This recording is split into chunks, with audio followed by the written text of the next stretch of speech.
Party को दिया और लालचंद जी मूंद को 47,000 के लगभग वोट देके दिल्ली तक संदेश दिया। अब हम लोग कांग्रेस भाजपा के अलावा हमारा खुद का विकल्प तैयार कर चुके हैं। हमें नई ताकत चाहिए।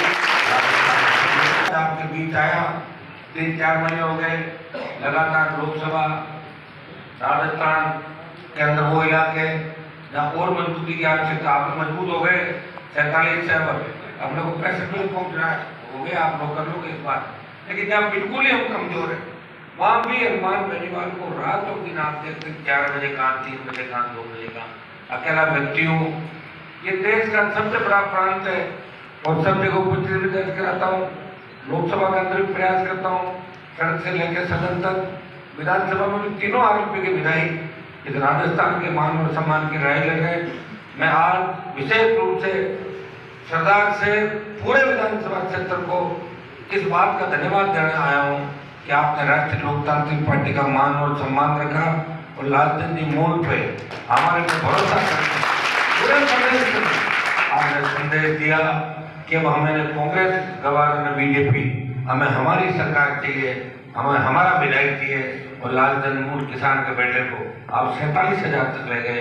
मुझे पता है इस चुनाव के अंदर अगर सीकर की घटना नहीं होती और 2 दिन में और यह रहता तो 7-8-10,000 वोटों को और भी फायदा हो सकता था। लेकिन दुर्भाग्य से ये घटनाएं हुई, सरकार ने उसको दूसरे रूप के अंदर पेश किया। लेकिन फिर भी मैं आपको धन्यवाद दूंगा कि सरदार शहर के अंदर जिस नई क्रांति का आगाज हुआ है, सुजानगढ़ के अंदर जिस नई क्रांति का आगाज हुआ है, चूरू विधानसभा क्षेत्र की 6 की 6 सीटें इस बार राष्ट्रीय लोकतांत्रिक पार्टी मजबूती इस चुनाव के अंदर एक चीज और देखने को मिली, किसान के साथ दलित और मुसलमान भी साथ आया। हो सकता है वोटों का परसेंटेज हमें कम ज्यादा मिला। उसका एक बड़ा कारण ये भी था कि भंवरलाल जी ने लंबे समय तक शासन किया और अचानक चले गए और चुनाव बहुत जल्दी हो गया। अगर चुनाव 6 महीने बाद होता तो कांग्रेस पार्टी आसानी से नहीं जीतती। चुनाव जल्दी होने से पूरा उनका परिवार गांव बाबूजी चले गए, रोना पीटना ढोल पीटे उसे सुनी मेरी बात, सहानुभूति दिलो। एक बार इनको दे दी सीट में इनके घर में ही रखो, ऐसे भी दिलर लोग बेटे सरदार। इसलिए सीट चली गई। अब जीत जब कांग्रेस जीती, मुझे कई लोगों ने मैंने फोन किया, मैंने कहा भाई कैसा ठीक चल रहा आपका मामला? और साहब बहुत बड़ी गलती होगी। सुजानगढ़ में मैंने पूछा, बहुत बड़ी गलती होगी साहब, जो आपने कहा वैसा ही निकला मामला। एक बार क्या कि जब अपने से बात हाथ से चली जाती है वो बहुत बाद में वापस आती है। आपके लिए तो जल्दी 7 महीने 8 महीने बाद चुनाव है, तो अपनी गलती को रिपीट नहीं करके दोबारा राष्ट्रीय लोकतांत्रिक पार्टी के खाते में सीट डाल सकते हैं। आप पूरा प्रयास करें, मेहनत करें। मैंने सरदार शहर के अंदर नौजवान से लेके किसानों के अंदर जो जोश और जज्बा देखा, ये वो धरती है जो क्रांति का प्रतीक है।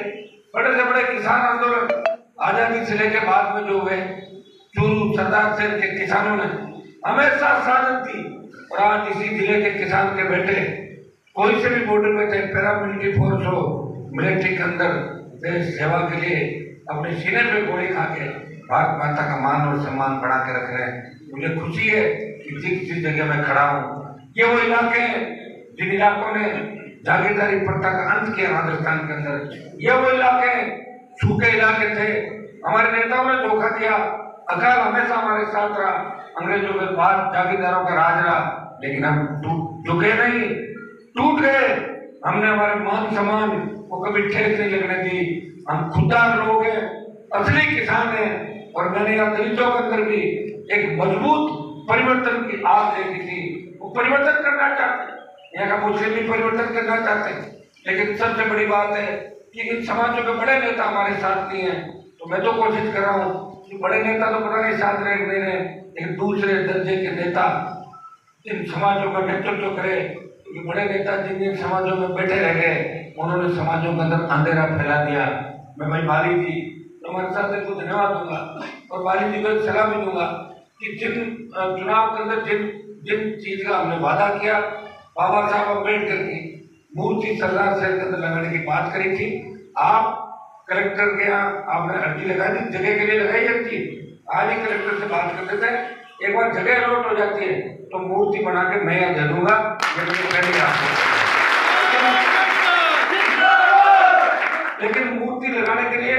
जगह चाहिए और वो जिला प्रशासन देगा। एक बार अगर आप अर्जी लगा रही तो आज ही कलेक्टर से बात करें कि जगह 2-3 जो भी चूट कर काम करें, मूर्ति बना के मैं अपना आप आपको भिजवा दूँ। मैं मेरी बात जब कहता हूँ उस बात पर हमेशा खरा उतरा, सही समय लग गया, लेकिन हनुमान बेनीवाल जो कहता है वो करता है।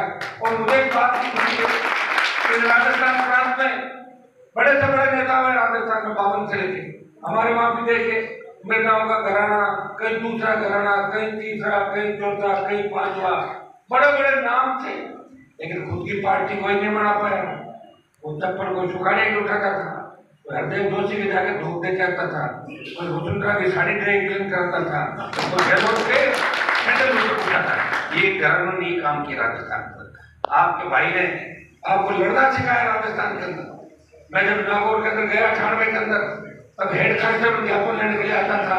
और आज ये स्थिति हो गई कि एक आह्वान कर दूं, IGSP कलेक्टर सड़क पर खड़े थे धूप के अंदर। ये पूरे राजस्थान, अगर किसान के बेटों को लड़ना सिखाया, किसानों को हक और अधिकार के लड़ना सिखाया, और जब देश का किसान तकलीफ में था, हमारे समाज के 20 से ज्यादा सांसद दिल्ली के अंदर है, लेकिन मेरे से हरियाणा, पंजाब और यूपी के किसानों ने बात करी, हनुमान जी आप अगर मोदी का साथ छोड़ दो किसान कौम की जीत हो सकती है। हनुमान बेनीवाल ने एक पल नहीं गवाया और अपने भाइयों के लिए सत्ता को ठोकर मार के ध्यान दिया। और मोदी से मुकाबला कर रहा हूँ, मोदी को छोटा आदमी नहीं है, सारे मोदी और विचार भाग रहे लड़ाई लड़ी। और जब सेना के सम्मान में अग्निपथ जब लेके आए, 4 साल सेना के अंदर अग्निवीर बढ़ के आएगा, तब उस बात का विरोध अगर देश के अंदर किया तो लोकसभा सड़क और जोधपुर में 2 लाख जवानों की रैली करके प्रधानमंत्री को चेतावनी दी। प्रधानमंत्री जी सेना के सम्मान में राष्ट्रीय लोकतांत्रिक पार्टी किसान के बेटे तैयार है, फिर हम दिल्ली की ओर आ रहे हैं। ये आह्वान अगर किसी ने किया तो देश के एकमात्र सांसद हनुमान बेनीवाल ने किया, तो आपकी धरती का राज है, आप भाई। यहाँ के किसान के बेटे, दलित, मुस्लिम, ओबीसी के लोग मिला के एक नए राज की स्थापना राजस्थान में करेंगे। भाइयों, मैं इतना ही आपको कह सकता हूँ कि हनुमान बेनीवाल खुद के लिए नहीं लड़ रहा है। अगर मुझे खुद के लिए लड़ना होता तो 2003 में वसुंधरा से समझौता करके टिकट लेता और 2003 के अंदर मंत्री बनता, फिर 8 में पाड़ा बदल के बढ़ता, 13 में फिर बनता, 18 में फिर बनता, 19 में दिल्ली में बनता। और आपके चूरू में जो मंत्री जी जा रहे, ऐसा मंत्री जी तो 20 साल का जाता राजस्थान बनना नहीं था। मैंने एक संदेश किया देश के अंदर। अब जब भी देश में बात चलती है तब बात चलती है कि किसान आंदोलन में जो देश की सबसे नई पार्टी थी, राष्ट्रीय लोकतांत्रिक पार्टी, जो नया पौधा था, उस पौधे ने अपना त्याग समर्पण किया। किसान कौन जब संकट में थी तो हनुमान बेनीवाल ने अपने भाइयों के लिए सत्ता को ठोकर मारी। और हरियाणा में जाट आरक्षण आंदोलन के अंदर जब जाटों के बच्चों में गोलियां मार की पुलिस चला रही थी, कट्टर की पुलिस चला रही थी, तो हरियाणा जाके और राजस्थान में अगर इस चीज का विरोध किया कि हमारे भाइयों का अन्याय अगर हुआ तो राजस्थान का जाट और सर्व समाज और देश का जाट हरियाणा को घेर लेगा। इस कट्टर सरकार को आप कोई करना हो से जाने के बाद देखिए, आप एक भी सांसद हरियाणा के बच्चों की आवाज नहीं उठा रहा है। एक व्यक्ति है जो तमाम समाजों की बात करता है, वो SC/ST की बात करता है, वो लोकसभा में ये कहता है कि शेड्यूल कास्ट का मेघवाल समाज का हाईकोर्ट का जज बनाओ, जाट को हाईकोर्ट का जज बनाओ, मीणा गुजर यादव को हाईकोर्ट का जज बनाओ। ये बात कहने के लिए बहुत बड़ा कलेजा चाहिए। वो कलेजा हनुमान बेनीवाल के अंदर है, जहाँ खड़ा होता है अपनी बात कहता है। मैंने ये भी कहा कोई जरूरी नहीं हम लोकसभा में रहें और कोई जरूरी नहीं हम रहे या नहीं रहे, लेकिन हमारी विचारधारा जिंदी रहनी चाहिए। मुझे खुशी है इसी चूरू के अंदर जो हमारे राजनीतिक झगड़े की शुरुआत हुई थी, इसी चूरू की धरती से हुई थी। चूरू के किसान के बेटों के लिए हनुमान बेनीवाल सड़कों पर आया और लड़ते पार्टी बना के ये पार्टी आपके लिए समर्पित की। मेरा तो कोई देखिए सत्ता का आनंद मुझे लेना तो ले लेता, और तो जवानी में सत्ता का आनंद लेते लोग, तो 3 से लेकर 20 साल लगातार सड़कों पर लगे रहा हूँ। 3 बजे काम मिलूंगा, 4 बजे काम मिलूंगा, बच्चे पकड़ के ले जाते हैं, कार्यक्रम बताते हैं, साहब मुझे बहुत बड़ा चलो चलना ही पड़ेगा। 500 1000 किलोमीटर का सफर करता हूँ, तो सिर्फ इसलिए करता हूँ सत्ता हमारे हाथ में आए। सत्ता के बिना कुछ भी नहीं है। कोई मंत्री बन भी जाए, क्या भला कर लेगा अपने समाज का, अपने किसान का, अपने गरीब का?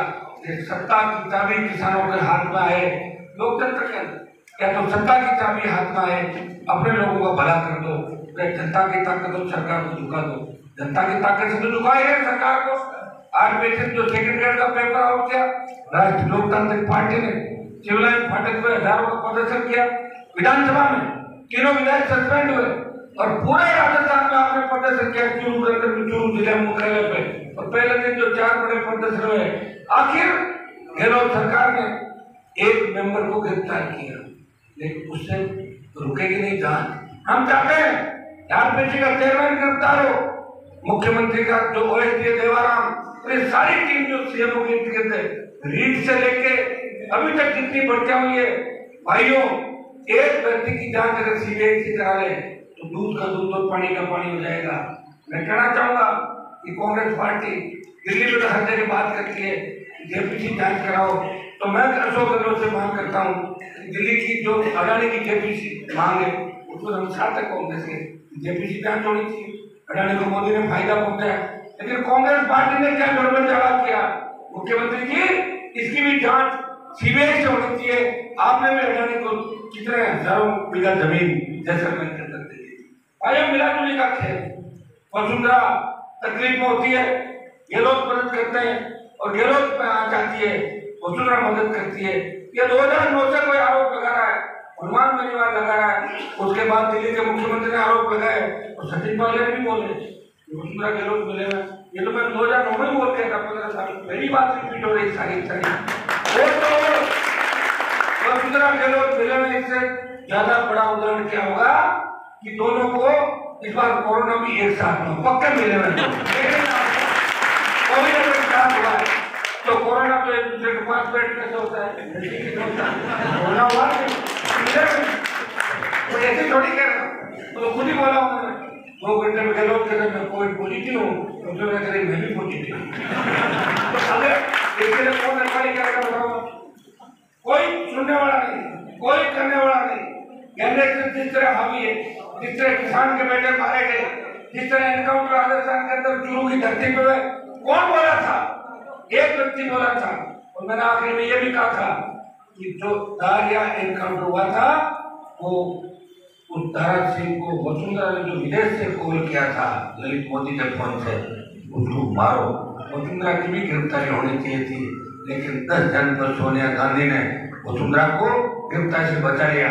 अंदाज लगा लो यहाँ कुछ लंच का, डिनर का पार्टियां करती है बड़ी बड़ी, गाना ना अभी जो पार्टी छोड़ गई है भाई। ये सारे हालात हम वहां से आए हैं दिल्ली से। दिल्ली जाने के बाद एक चीज जरूर सीखी, कौन कितना पानी में है और किसकी औकात क्या है, ये दिल्ली में जाकर हमने नाप लिया। अगर नहीं जाते एमपी ने, मुझे पता ही नहीं चलता दिल्ली में इतना ज्यादा गड़बड़ जाना है।